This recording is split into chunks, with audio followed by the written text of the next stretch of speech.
Yo, what's up guys? Good morning. Nandito na naman tayo sa ating backyard garden at mag-harvest na naman tayo ng pipino. Kakaunti na tong pipino natin. Mga 2 kilo na lang siguro.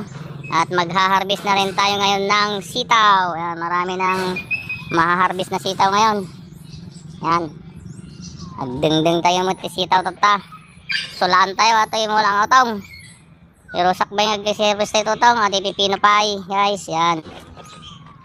Yan na yung pipino natin, yan. Agpatinggan di talbos da eh. Kung mapapansin nyo, patinggan di talbos da. Ispran tayo calcium ato, itanog saringit damanain. Kasla kastani saringit ato Natilat tagbungan, pero hanga kaslad day dati nga pa nagbunganan, pa isa-isa na lang yan. Yung saringit na lang ang mamumunga. Kasi yung talbos niya, wala na. Yan guys. Yun. Meron pa naman. Tutay kini Madam Marina Nagon. Dapat sumasanaw.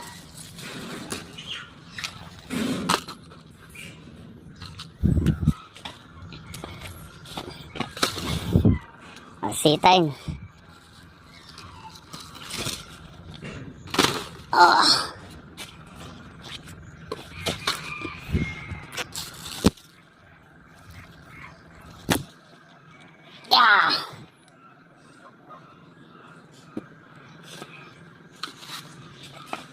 Dapat para sa marno aja. Nalamod siguro sa marsarnaw.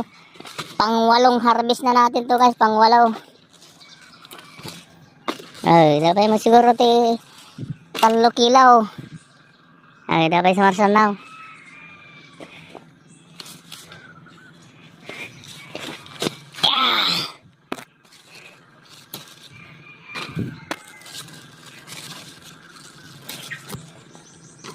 Dapat mat. Deform.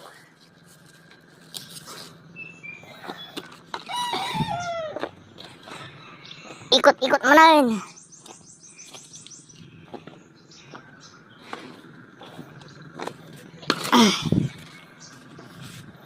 Yun.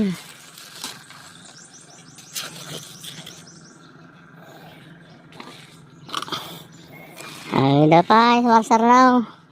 Nabibusol na. Agmula tayo ito nabigat man ang Pilipino. Sayang kung napasar no ide. Ang kanasango. Nabigat, agmula tayo manayin. Basit lang yun, aramid ko nga pagmulaan.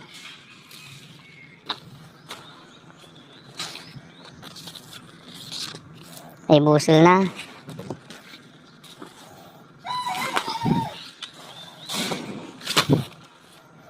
Yan, ito pa. 2.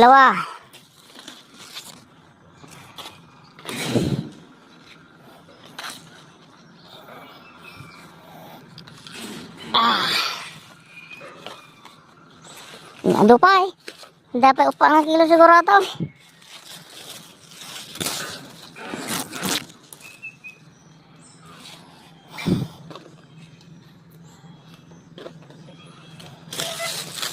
Sa marno ayan, napay.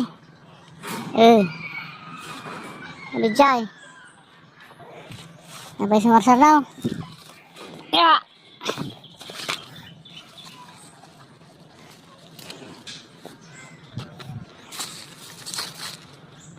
Yan, yung pang-8 harvest natin.